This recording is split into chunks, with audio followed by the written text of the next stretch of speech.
दोस्तों, हमारा मन इस दुनिया का सबसे पावरफुल हथियार है। हमारे जीवन की प्रत्येक घटना के साथ सिर्फ और सिर्फ हमारा मन जुड़ा होता है। इस दुनिया में जितने भी ज्ञानी हुए, जितने भी लोग सफल बने, सिर्फ और सिर्फ अपने मन की शक्ति के कारण ही बने। लेकिन हम में से बहुत से लोग इन शक्तियों को समझ ही नहीं पाते। बुद्ध कहते हैं, हम इंसान हैं, आप भी इंसान हैं। हमारे अंदर और आपके अंदर, सबके अंदर समान शक्ति है, लेकिन क्यों हम उसे समझ नहीं पाते। जो इन शक्तियों को समझ गया वो ज्ञानी बन गया। जो अपने मन की शक्तियों को संग्रह करना सीख लिया, उसके लिए उसका जीवन आसान हो जाता है। वह अपने जीवन में जो कुछ भी चाहता है उसे वह पा लेता है। गौतम बुद्ध कहते हैं कि सभी में बुद्ध बनने की योग्यता है, क्योंकि वह जानते हैं कि शक्ति हर इंसान में मौजूद है, लेकिन उस शक्ति का सही उपयोग हम नहीं कर पाते। कुछ शक्तियों का उपयोग हम कर लेते हैं और कुछ शक्तियों को हम व्यर्थ में ही छोड़ देते हैं। तो आइए इस छोटी सी कहानी के माध्यम से समझते हैं कि इस कहानी को अंत तक जरूर देखना। आपने इसे समझ लिया तो आप अपने जीवन में अपने मन के द्वारा, अपने मन की शक्ति के द्वारा बहुत कुछ कर सकते हैं, बहुत कुछ पा सकते हैं। एक बार एक शिष्य अपने गुरु की तरफ बनना चाहता था। गुरु भी अपने उस शिष्य को अपने से महान बनाना चाहते थे, इसलिए उन्होंने हर तरह की शिक्षाएं दी। लेकिन शिष्य को बहुत ही जल्द बहुत कुछ बनना था। शिष्य को हमेशा लगता था कि गुरुजी सब कुछ नहीं बता रहे हैं, जिस कारण वह सफल नहीं हो पा रहा है। तब उसने सोचा, क्यों ना मैं गुरु का पीछा करूं। वह दिन भर क्या क्या करते हैं, क्यों ना मैं उन्हें देखूं। तब से वो छुप छुप कर गुरुदेव को देखने लगा। सुबह उठने से लेकर शाम तक गुरु क्या क्या करते थे, कहाँ जाते थे, कैसे ध्यान करते थे, कैसे भोजन करते थे, क्या बोलते थे, किस तरह चलते थे, यह सभी चीज़ें उनका शिष्य उन्हें छुप छुप कर देखने लगा। और वह भी वही सब कुछ करने लगा जो उसके गुरु दिनचर्या में करते थे। एक दिन गुरु ने सुबह देखा कि उनका शिष्य उनके साथ साथ चल रहा है। वह भी उस नदी में नहाया जहाँ पर गुरुदेव नहा रहे थे। वह अभी उस चट्टान पर पहुंचा जहाँ पर बैठकर गुरुदेव ध्यान करते थे, और गुरु के चट्टान पर बैठने से पहले ही वह उस चट्टान पर बैठ गया और ध्यान करने लगा। यह देखकर गुरुदेव मुस्कुराए और वहीं पास के ही दूसरे चट्टान पर जाकर बैठ गए।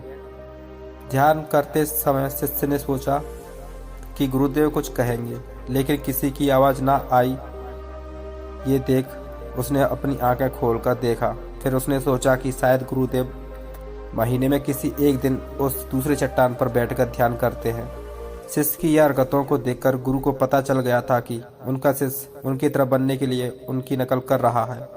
तब एक दिन गुरु एक पेड़ की डाल पर बैठकर सो गए। शिष्य ने सोचा, शायद रात में पेड़ की डाल पर सोने से कुछ प्रभाव पड़ता होगा, इसलिए गुरुदेव वापस सोए हैं। और वह भी उसी पेड़ की दूसरी डाल पर जाकर सो गया। रात को कुछ गिरने की आवाज़ आई। आवाज़ सुनकर गुरुदेव की आंखें खोली तो उन्होंने देखा कि नीचे जमीन पर उनका शिष्य गिरा हुआ है और वह चिल्ला रहा है। उन्होंने शिष्य को उठाया और कहा कि जब भी तुम बिना सोचे समझे किसी दूसरे की राह पर चलते हो या उसकी नकल करने की कोशिश करते हो, तब तुम ऐसे ही गिरोगे जैसे आज गिरे हो। शिष्य ने कहा, गुरुदेव मैं तो सिर्फ आपकी तरफ बनने की कोशिश कर रहा था। गुरु ने कहा कि तुम अगर बंदर की तरह नकल करने लगोगे तो हो सकता है कि तुम बहुत प्रयासों के बाद हर काम करने लगोगे जो बंदर करते हैं, पर क्या इंसान होने के बावजूद बंदर होना उचित होगा? शिष्य ने कहा, नहीं गुरुदेव, इंसान बनना ही ज़्यादा उचित है। लेकिन गुरुदेव मैं अपने मकसद में कैसे सफल बन सकता हूँ? मैं कैसे अपने आप को जान सकता हूँ, पहचान सकता हूँ? मैं तो बस यह देख रहा था कि आप क्या करते हैं, शायद उससे मुझे कोई रास्ता मिल जाए।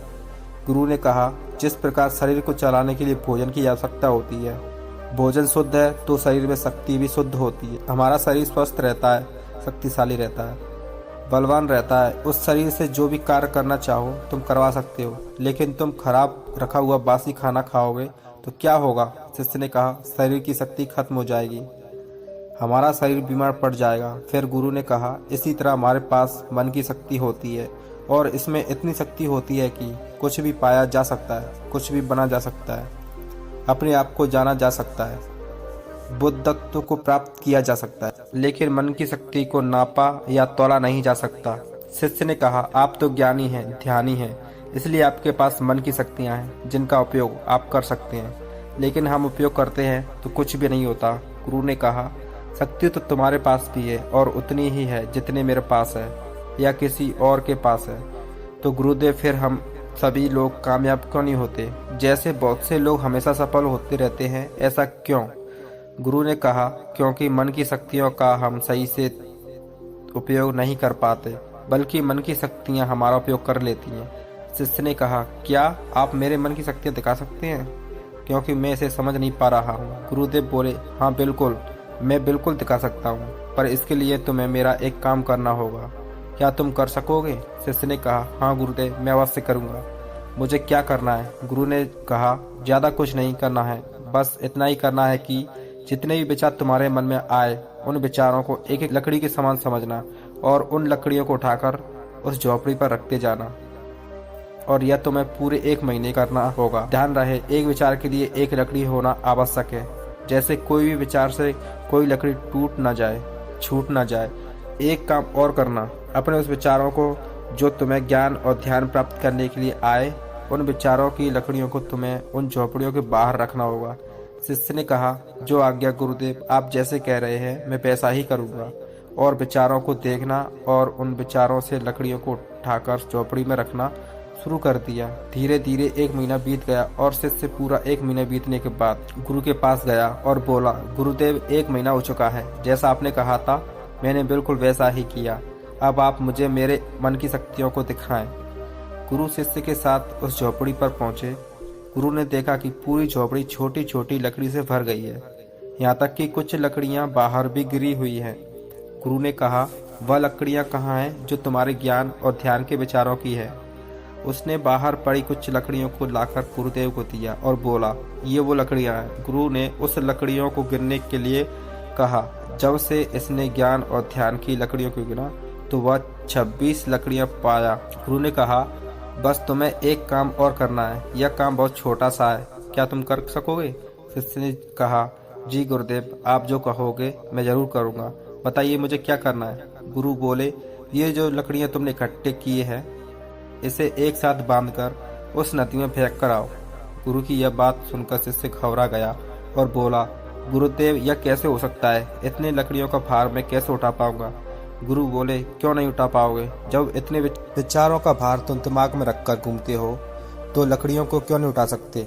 शिष्य ने कहा, लेकिन गुरुदेव यह विचारों में तो वजन नहीं होता। गुरु बोले, विचारों में भी वजन होता है। देखो, तुम्हारे बेकार के विचारों के नीचे तुम्हारे मकसद के विचार, ध्यान और ज्ञान के विचार कितने हैं? तुमने अपने मन की सारी शक्तियाँ इन बेकार के विचारों में लगा दी जो झोपड़ी में भारी पड़ रही है, जो केवल 26 लकड़ियों के साथ ही तुम ध्यान और ज्ञान को पाना चाहते हो। शिष्य ने कहा, आप ठीक कह रहे हैं गुरुदेव, पर मैं अब क्या करूं? गुरु ने कहा, तुम अभी अपने ज्ञान और ध्यान की ओर बढ़ना चाहते हो और यही तुम्हारा लक्ष्य है, तो इन बेकार के विचारों को नदी में बहा दो। शिष्य ने कहा, लेकिन गुरुदेव इतनी सारी लकड़ियों को मैं सर पर नहीं उठा पाऊंगा। गुरु ने मुस्कुराते हुए कहा, तो एक एक करके इसे फेंक दो। 1 महीने में, 2 महीने में, जितना भी समय लगे लगाओ, लेकिन अपने सर से, अपने मन से इन बेकार के विचारों को भी फेंक डालो। याद रहे, एक विचार छूटने पर नदी में सिर्फ एक ही लकड़ी फेंकना है।